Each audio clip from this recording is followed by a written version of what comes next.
인천국제공항 제2터미널 입국장. 화려한 조명과 설렘 가득한 여행객들 사이로 유독 눈에 띄는 한 노신사가 있었습니다. 낡았지만 정갈하게 다려진 옷차림, 깊게 패인 주름 사이로 흐르는 눈물은 멈출 기미가 보이지 않았습니다. 그는 게이트를 통과하자마자 누가 먼저랄 것도 없이 차가운 공항 바닥에 넙죽 엎드려 통곡하기 시작했습니다.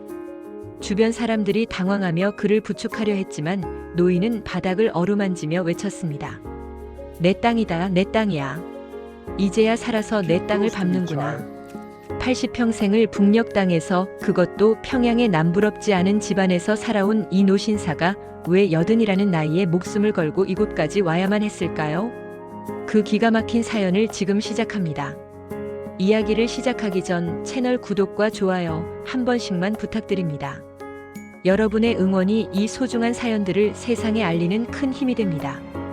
평양 시내 중심가에서 고위 간부로 대접받으며 살던 김노인에게 탈북은 남의 나라 이야기였습니다. 아침이면 비서가 가져다주는 신문을 읽고 저녁이면 당 간부들과 연회장에서 술잔을 기울이던 그였습니다.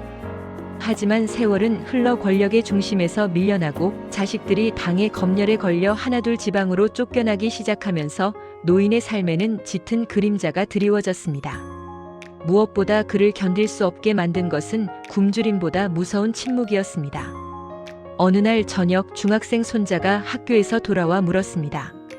할아버지, 남조선 사람들은 정말 다 굶어 죽어간대요? 그런데 왜 텔레비전에 나오는 남조선 노래는 그렇게 신나 보여요? 노인은 손자의 입을 틀어막으며 주위를 살폈습니다. 벽에도 귀가 있다는 말이 실감나는 순간이었습니다. 그날 밤 노인은 잠을 이룰 수 없었습니다. 내가 평생 충성을 다 바친 이곳이 내 자식과 손자에게는 거대한 감옥일 뿐이라는 사실을 뒤늦게 깨달은 것입니다. 80의 나이. 주변에서는 이제 그만 편안하게 생을 마감할 준비를 하라고 했습니다. 하지만 김노인의 가슴 속에는 뜨거운 불덩어리 하나가 생겨났습니다. 죽기 전에 단 한 번이라도, 아니 죽어서 묻힐 땅이라도 자유가 있는 곳이고 싶다는 갈망이었습니다. 그는 수십 년간 몰래 모아둔 금부치와 달러를 꺼냈습니다. 이것은 단순한 돈이 아니라 그의 가문 전체의 목숨값이었습니다. 브로커를 수소문하고 경로를 짜는 데만 꼬박 1년이 걸렸습니다. 주변에는 고향 땅을 한 번 더 둘러보겠다고 둘러댔습니다. 떠나기 전날 밤 그는 조상들의 묘를 찾아가 무릎을 꿇었습니다. 불효막심한 자식이지만 손자 녀석 앞길은 열어주고 가야겠습니다. 부디 이 늙은이의 걸음을 지켜주십시오. 소리 없는 오열이 어둠 속에 흩어졌습니다. 다음 날 새벽 배낭 하나 달랑 메고 집을 나서는 노인의 뒷모습은 여느 산책하는 노인과 다를 바 없었습니다.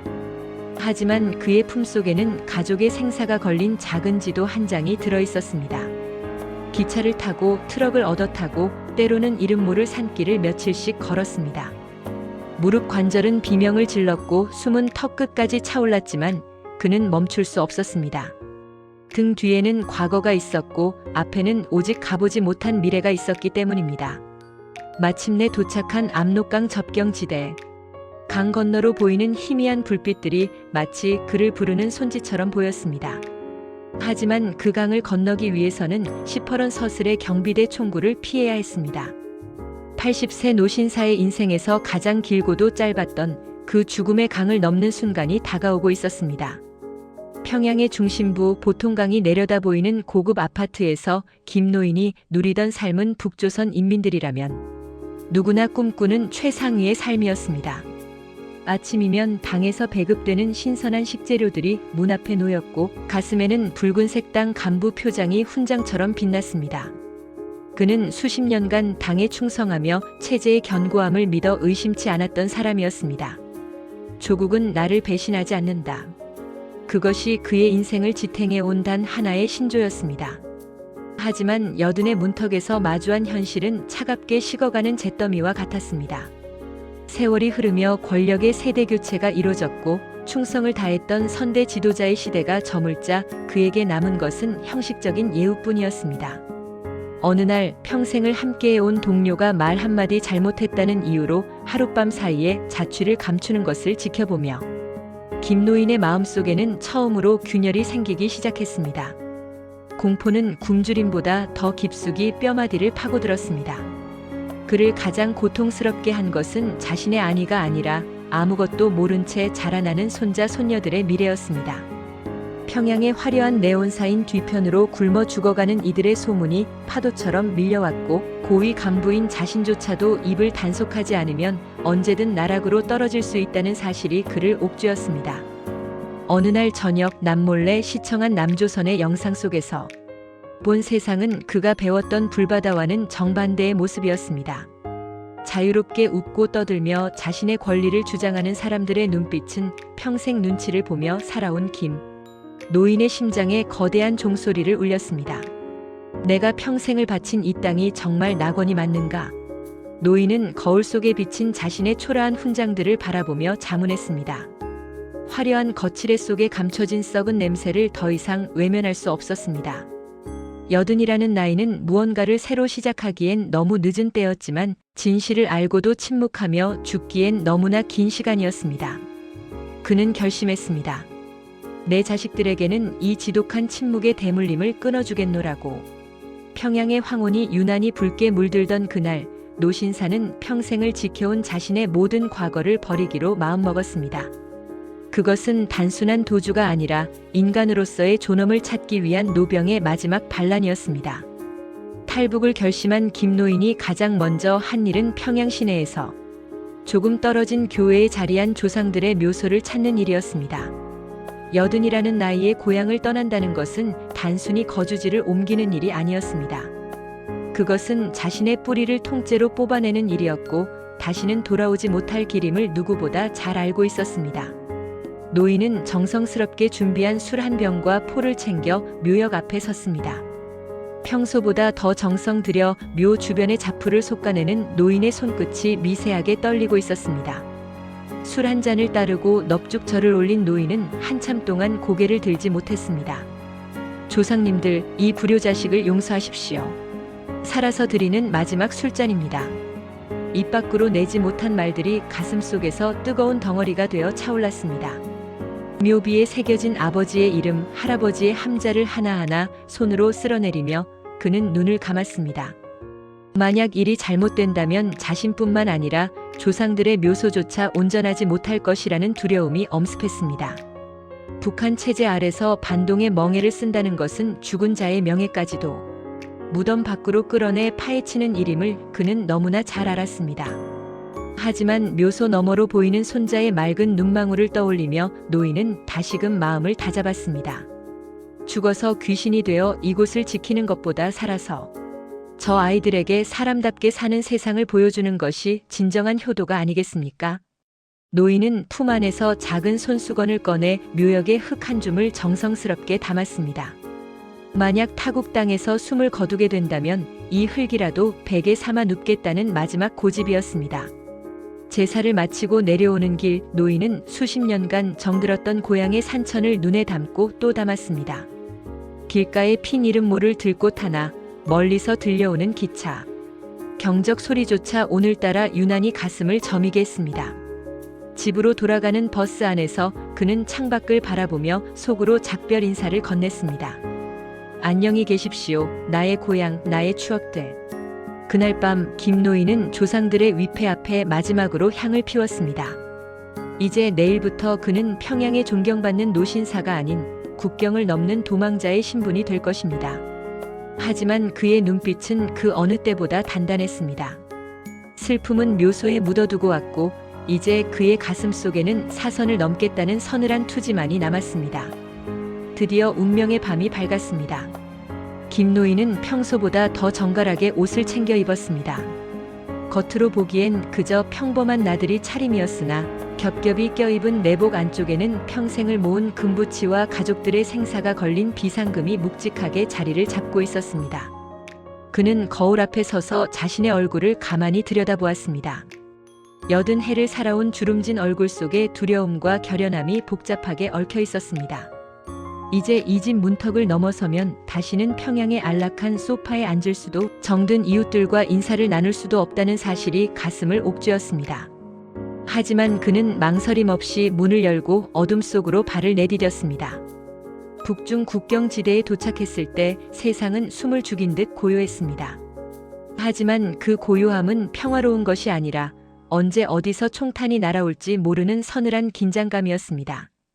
강 건너 중국 땅의 불빛이 희미하게 보였지만 그 사이를 가로지르는 압록강은 검은 아가리를 벌린 괴물처럼 버티고 있었습니다.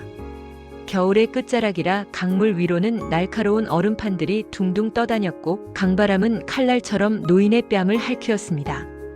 여든의 노구가 감당하기엔 대지의 냉기가 너무나 가혹했습니다. 할아버지 무서워요. 손자의 작은 속삭임에 김노인은 아이의 손을 꼭 쥐었습니다. 걱정 말거라. 이 강만 건너면 우리는 다시 태어나는 것이다. 브로커의 신호가 떨어지자 노인은 얼어붙은 강둑 아래로 몸을 낮췄습니다. 평생 고위 간부로 대접받으며 꼿꼿하게 허리를 펴고 살았던 그였지만 지금 이 순간만큼은 한 마리의 짐승처럼 바닥을 기어야 했습니다. 무릎 관절은 비명을 질렀고 얼음물에 젖은 바지는 순식간에 얼어붙어 다리를 조여왔습니다. 한 걸음을 옮길 때마다 얼음이 깨지는 소리가 들릴까봐 심장이 입 밖으로 튀어나올 것만 같았습니다. 저 멀리 초소에서 비추는 서치라이트가 강면을 훑고 지나갈 때마다 노인은 숨을 멈추고 얼음판 위에 바짝 엎드렸습니다. 차가운 얼음의 감촉이 가슴팍을 파고들 때마다 그는 속으로 주문을 외웠습니다. 제발 조금만 더 내 손주 녀석이 저 땅을 밟을 때까지만 내 심장을 멈추지 말아달라고 말입니다. 강 중간쯤 이르렀을 때 갑자기 상류 쪽에서 커다란 얼음 덩어리가 떠내려오며 노인의 다리를 쳤습니다. 순간 중심을 잃은 노인이 얼음물 속으로 빠질 뻔한 절체절명의 위기였습니다. 비명이 터져 나오려는 것을 손으로 틀어막으며 그는 필사적으로 옆에 있던 바위 끝을 붙잡았습니다. 손가락 끝의 감각은 이미 사라진 지 오래였고 온몸의 근육이 경련을 일으켰습니다. 죽음의 공포가 눈앞을 가렸지만 뒤에서 떨고 있는 어린 손자를 생각하며 그는 다시 힘을 냈습니다. 부서진 얼음 조각에 손바닥이 찢겨 피가 흘렀지만 그 피가 강물에 닿기도 전에 얼어버릴 만큼 추위는 맹렬했습니다. 얼마나 지났을까 마침내 손끝에 강 건너편 흙바닥의 감촉이 느껴졌습니다. 마지막 힘을 다해 강둑을 기어오른 노인은 그 자리에 쓰러져 거친 숨을 몰아쉬었습니다. 뒤따라온 가족들이 모두 무사한 것을 확인한 뒤에야 그는 참았던 눈물을 흘렸습니다. 하지만 안도는 짧았습니다. 이제 막 사선의 첫 관문을 넘었을 뿐 앞으로 펼쳐질 수만 리 타국길은 이 강보다 더 험난할 것임을 노인은 직감하고 있었습니다. 고개를 들어 북쪽 하늘을 바라보자 차가운 달빛만이 여전히 무심하게 강물을 비추고 있었습니다.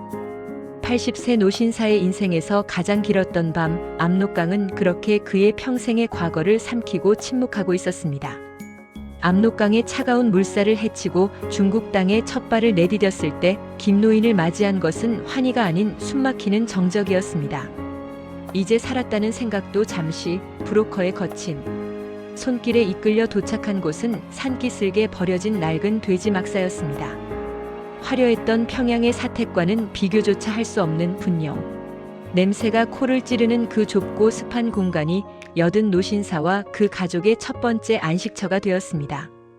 밖에서는 공안의 순찰차 사이렌 소리가 간간히 들려왔고 그때마다 노인은 어린 손자의 귀를 막으며 어둠 속에서 숨을 죽였습니다. 중국에서의 생활은 그야말로 창살 없는 감옥과 같았습니다. 신분증이 없는 탈북민은 그저 걸어다니는 돈다발이거나 사냥감에 불과했습니다. 김노인은 평소 꼿꼿했던 자세를 버리고 최대한 몸을 낮췄습니다. 공안의 단속이 심해지는 날이면 인근 산속의 판토굴로 몸을 피해야 했습니다. 80세 노구의 산길을 타는 것은 고문이나 다름없었습니다. 무릎은 퉁퉁 부어올랐고 한 걸음을 옮길 때마다 뼈마디가 어긋나는 통증이 밀려왔습니다.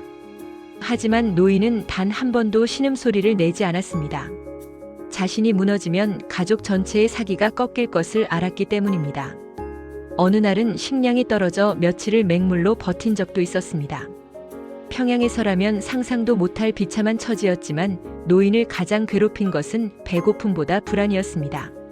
할아버지, 우리 언제까지 이렇게 숨어 살아야 해요? 묻는 손자의 말에 노인은 마른 입술을 깨물며 대답했습니다. 조금만 참거라. 곧 해가 뜨는 곳으로 갈 거란다. 하지만 속으로는 시시각각 다가오는 공안의 발소리에 심장이 오그라드는 기분이었습니다. 실제로 옆 동네에 숨어있던 탈북 가족이 한밤중에 들이닥친 공안들에게 끌려갔다는 소식을 들었을 때 노인은 밤새도록 뜬 눈으로 문 밖을 지켰습니다. 붙잡히면 끝장이라는 공포가 노인의 수명을 갉아먹는 듯 했습니다. 그렇게 6개월이라는 시간이 흘렀습니다.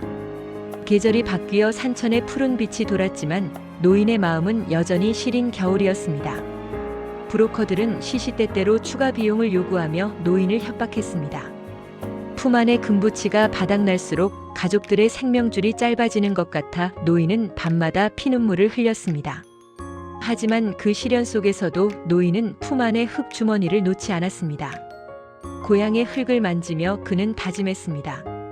내 이뼈를 타국 땅 길가에 버릴지언정 내 자식들만큼은 반드시 저 남쪽 땅에 데려다 놓으리라. 중국에서의 숨바꼭질은 인간의 존엄성을 바닥까지 시험하는 과정이었습니다. 평양의 고위 간부였던 체면은 이미 버린 지 오래였습니다. 식당 뒷방에서 남은 잔반을 얻어먹으면서도 노인은 눈빛만큼은 잃지 않았습니다. 그것은 80년 세월을 버텨온 노장의 마지막 자존심이자 자유를 향한 꺾이지 않는 집념이었습니다. 마침내 제3국으로 향하는 기나긴 여정에 연락이 닿았을 때 노인은 굽은 허리를 펴며 가족들에게 말했습니다. 이제 진짜 험한 길을 가야 한다. 정신 바짝 차려라. 다시는 돌아오지 못할 길을 떠나는 노인의 등 뒤로 중국의 거대한 대지가 차가운 그림자를 들이우고 있었습니다. 중국 국경을 넘어 동남아시아의 어느 이름 모를 국가에 발을 들였을 때 김노인은 자신이 평생 겪어보지 못한 또 다른 지옥을 마주했습니다. 북조선의 시린 추위는 익숙했지만 숨을 턱턱 막히게 하는 아열대의 습한 열기는 80세 노인의 기력을 순식간에 앗아갔습니다. 눈앞에 펼쳐진 것은 끝이 보이지 않는 거대한 밀림이었습니다. 사람이 다닐 수 있는 길은 없었습니다. 그저 앞서가는 안내인이 낫으로 덩굴을 쳐내며 만든 좁은 틈 사이로 늙은 육신을 밀어 넣어야 했습니다. 정글의 밤은 공포 그 자체였습니다. 사방에서 들려오는 정체 모를 짐승들의 울음소리와 귓가를 맴도는 거대한 모깃대의 습격은 잠시도 눈을 붙일 수 없게 만들었습니다. 가장 무서운 것은 발밑에 도살인 독사와 이름 모를 벌레들이었습니다. 할아버지, 다리가 너무 아파요. 손자의 울먹임에 노인은 자신의 겉옷을 찢어 아이의 발목을 감싸주었습니다. 정작 본인의 다리는 벌레에 물려 퉁퉁 붓고 진물이 흐르고 있었지만 노인은 아픈 내색조차 할 수 없었습니다. 자신이 멈추는 순간 온 가족이 이 정글의 거름이 될 것임을 직감했기 때문입니다. 한낮의 태양은 우거진 나뭇잎 사이로도 칼날처럼 파고들었습니다. 노인은 갈증을 이기지 못해 흙탕물을 들이켰고 곧이어 찾아온 심한 복통과 고열에 시달려야 했습니다. 정신이 가물가물해지는 와중에도 그는 가족들의 손을 놓지 않았습니다. 환청처럼 평양의 옛집 소파에 앉아 시원한 물 한 잔을 마시는 환상이 눈앞을 스쳐 지나갔습니다. 내가 왜 이 나이에 이 고생을 사서 하는가 하는 회의감이 고개를 들 때마다 노인은 가슴속에 품은 고향의 흙주머니를 꽉 쥐었습니다. 조금만 더 가면 된다. 스스로에게 거는 주문은 어느새 피 맺힌 절규가 되어 입술 끝에 맴돌았습니다. 밀림 속의 가파른 비탈길을 오를 때였습니다. 며칠째 이어진 강행군에 다리의 근육이 마비된 노인이 그만 발을 헛디뎌 굴러떨어지고 말았습니다. 다행히 커다란 나무 뿌리에 걸려 멈췄지만 어깨뼈가 어긋나는 극심한 통증이 밀려왔습니다.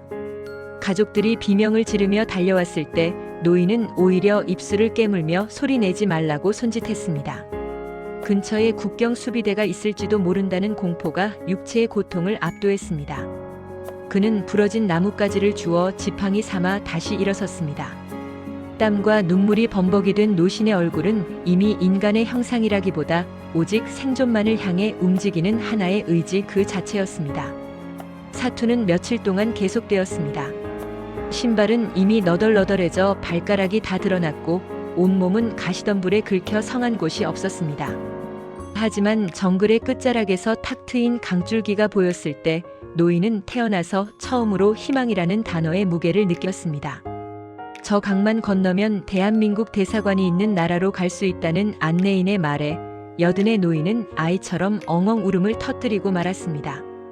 그것은 육체의 한계를 넘어선 노병이 자유라는 신기루를 향해 내뱉은 마지막 생명의 함성이었습니다. 이제 정글의 어둠을 뒤로하고 노신사는 평생 꿈꿔온 빛의 땅을 향해 마지막 발걸음을 옮기고 있었습니다. 정글의 짙은 그늘을 벗어나 도착한 곳은 동남아시아의 어느 국경 마을이었습니다. 강 하나만 더 건너면 드디어 안전한 땅에 닿을 수 있다는 희망에 부풀었지만 현실은 그리 녹록지 않았습니다. 국경 인근은 불법 체류자와 탈북민을 노리는 밀수꾼, 그리고 언제든 수갑을 채우려 눈을 부라리는 현지 경찰들이 뒤섞인 무법지대였습니다. 80세 노인의 눈에 비친 그곳은 자유의 관문이라기보다 마지막까지 목숨을 걸고 판돈을 걸어야 하는 거대한 도박판 같았습니다. 김노인과 가족들은 현지 브로커가 안내한 낡은 창고에 몸을 숨겼습니다. 찌는 듯한 더위와 고약한 악취가 진동하는 그곳에서 그들은 쥐 죽은 듯이 신호를 기다려야 했습니다. 긴장이 풀리자 그동안 억눌러왔던 노안이 한꺼번에 터져나왔습니다. 노인의 다리는 코끼리처럼 부어올라 감각을 잃었고 정글에서 얻은 고열은 밤마다 노인의 의식을 안개 속으로 몰아넣었습니다. 헛소리를 하며 신음하는 노인을 보며 가족들은 눈물을 훔쳤지만 노인은 정신이 들 때마다 가족들의 손을 꼭 잡으며 말했습니다. 나 때문에 늦어지면 안 된다. 무슨 일이 있어도 너희는 가야 해. 그 말은 유언처럼 무겁게 창고 안을 맴돌았습니다. 마침내 국경을 넘기로 한 운명의 시간, 노인은 가족들의 부축을 받아 강가로 향했습니다. 작은 목선에 몸을 실었을 때 강물 위로 비치는 달빛조차 자비가 없어 보였습니다. 강 건너편 숲을 사이로 현지 군인들의 서치라이트가 번뜩일 때마다 노인은 숨을 멈추고 뱃바닥에 납작 엎드렸습니다. 심장 박동 소리가 고요한 강물 위에 파동을 일으키는 것만 같아 등줄기에 식은땀이 흘렀습니다. 만약 여기서 붙잡힌다면 지금까지 겪은 모든 고난은 물거품이 되고 평양의 차가운 감옥으로 끌려가게 될 것입니다. 노인은 품속의 흙주머니를 손이 하얘지도록 꽉 쥐었습니다. 제발 저 강둑에 내 발자국 하나만 남기게 해주십시오. 간절한 기도가 통한 것일까, 목선은 무사히 강 건너편에 닿았습니다. 하지만 강을 건넜다고 해서 끝난 것이 아니었습니다. 그들을 기다리고 있었던 것은 제3국의 수용소였습니다. 비록 강제 북송의 공포에서는 한 걸음 멀어졌지만 언제 대한민국행 비행기를 탈 수 있을지 기약 없는 기다림이 시작되었습니다. 좁은 수용소 안에는 먼저 온 수많은 탈북민이 절망과 희망 사이에서 메말라가고 있었습니다. 80세 노신사가 견디기에 수용소의 환경은 가혹했습니다. 딱딱한 바닥, 부실한 식사, 그리고 무엇보다 자신을 범죄자 취급하는 이국 땅 사람들의 시선이 노인의 자존심을 핥혔습니다. 그러나 그 지옥 같은 기다림 속에서도 노인을 버티게 한 것은 대한민국 대사관에서 보내온 소식이었습니다. 조금만 기다리십시오. 곧 모시러 가겠습니다. 그 한마디가 적힌 쪽지를 노인은 수백 번도 더 읽어내려갔습니다. 평양에서 누렸던 화려한 권력보다 이 쪽지 한 장이 주는 위로가 더 컸습니다. 그는 수용소의 좁은 창틈으로 들어오는 햇살을 보며 매일 아침 머리를 단정히 빗었습니다. 비록 몸은 쇠약해졌지만 대한민국이라는 나라가 자신과 가족을 품어줄 것이라는 믿음이 그를 다시 일으켜 세웠습니다. 낯선 땅의 국경선에서 보낸 그 기나긴 나날들은 80세 노신사가 자유라는 가치를 온몸으로 배워가는 마지막 수업이었습니다. 마침내 대한민국행 비행기 표가 손에 쥐어졌던 날, 김노인은 믿기지 않는 듯 떨리는 손으로 그 얇은 종이를 어루만졌습니다. 수용소의 삭막한 철문을 뒤로하고 공항으로 향하는 차 안에서 노인은 창밖의 풍경을 하나도 놓치지 않으려는 듯 눈을 떼지 못했습니다. 80평생 평양에서 고위직을 지내며 떵떵거리고 살았지만 난생 처음 타보는 거대한 비행기 앞에 서자 노인은 마치 길을 잃은 아이처럼 가슴이 방망이질 쳤습니다. 정말 저 큰 쇳덩이가 하늘을 날아 우리를 데려다 준단 말이냐? 손자의 손을 잡은 노인의 목소리가 가늘게 떨렸습니다. 비행기가 굉음을 내며 활주로를 박차고 올랐을 때 노인은 좌석 등받이에 몸을 깊숙이 파묻고 눈을 감았습니다. 몸이 공중으로 붕 뜨는 생경한 감각과 함께 지난 몇 달간 사선을 넘나들던 압록강의 냉기와 정글의 습기가 비행기 엔진 소리에 씻겨 내려가는 듯 했습니다. 한참 뒤 조심스럽게 눈을 뜬 노인이 창밖을 보았을 때 그곳에는 구름 위로 펼쳐진 눈부신 태양의 바다가 있었습니다. 평양의 하늘도 똑같이 푸르렀지만 구름 위에서 마주한 이 빛은 어쩐지 노인에게 이제 다 왔다, 고생 많았다고 다독여주는 따스한 손길처럼 느껴졌습니다. 비행기가 한국 영공에 들어섰다는 안내방송이 흘러나왔습니다. 노인은 다시 창문에 얼굴을 바짝 밀착했습니다. 아래로 펼쳐진 남조선의 땅은 노인이 북한에서 교육받았던 헐벗고 굶주린 거짓대의 땅이 아니었습니다. 거미줄처럼 촘촘하게 연결된 도로 위로 수만 대의 자동차 불빛이 보석처럼 박혀 있었고, 강줄기를 따라 늘어선 고층 빌딩들은 노신사가 평생 본 적 없는 장관이었습니다. 세상에, 저게 다 불빛이란 말이냐? 저렇게 많은 불을 켜고 산단 말이냐? 노인은 입을 다물지 못했습니다. 평양의 밤은 그저 칠흑 같은 어둠 속에 몇 개의 가로등만이 외롭게 빛날 뿐이었는데, 눈 아래 펼쳐진 남쪽의 밤은 잠들지 않는 거대한 보석 상자 같았습니다. 그 화려한 불빛들을 내려다보며 노인은 복잡한 심경에 사로잡혔습니다. 자신이 평생 충성했던 그 체제가 얼마나 큰 거짓말을 해왔는지, 그리고 그 거짓말을 지키기 위해 얼마나 많은 인민의 눈과 귀를 가려왔는지 비로소 뼈저리게 실감했습니다. 한편으로는 저렇게 화려한 세상에 과연 80살 먹은 늙은 탈북자가 설 자리가 있을까 하는 두려움도 고개를 들었습니다. 하지만 창가에 비친 손자의 신기해하는 얼굴을 보는 순간 노인의 두려움은 이내 확신으로 바뀌었습니다. 그래, 내가 이 불빛을 보여주려고 그 사선을 넘은 것이다. 저 빛 속에 우리 아이들의 자리가 하나쯤은 있겠지. 비행기가 고도를 낮추자 인천공항의 거대한 활주로가 모습을 드러냈습니다. 바퀴가 지면에 닿는 가벼운 충격과 함께 기내에 안도감이 퍼져나갔습니다. 80년의 세월을 돌아 죽음의 문턱을 10번도 넘게 넘나든 끝에 도착한 대한민국. 노인은 좌석 옆에 놓인 자신의 낡은 배낭을 고쳐맸습니다. 그 안에는 여전히 고향 흙주머니가 들어있었지만 이제 그의 마음은 과거가 아닌 발 아래 닿을 새로운 땅을 향하고 있었습니다. 비행기 문이 열리고 들어온 한국의 첫 공기는 유난히 달콤하고도 시원했습니다. 노신사는 떨리는 다리에 힘을 주며 생애 가장 경건한 걸음으로 비행기 계단을 내려오기 시작했습니다. 비행기 문이 열리고 연결 통로를 지날 때 김노인의 코끝에 가장 먼저 닿은 것은 그토록 그리워하던 대한민국 땅의 공기였습니다. 그것은 북녘의 시린 바람도 정글의 눅눅한 습기도 아니었습니다. 무어라 설명할 수 없는 사람 냄새와 기계 문명의 냄새가 섞인 생경하면서도 달콤한 향기였습니다. 노신사는 게이트를 빠져나와 입국장으로 향하는 긴 복도를 걷고 또 걸었습니다. 자동 보도가 움직이며 노인의 걸음을 돕자 그는 마치 꿈속을 걷는 듯한 착각에 빠졌습니다. 드디어 입국장 문이 열리고 TV 뉴스에서나 보던 화려한 인천국제공항의 전경이 눈앞에 펼쳐졌습니다. 순간 노인은 걸음을 멈췄습니다. 수많은 사람이 누군가를 환영하며 꽃다발을 들고 서 있었고 환한 미소를 지으며 자유롭게 대화를 나누고 있었습니다.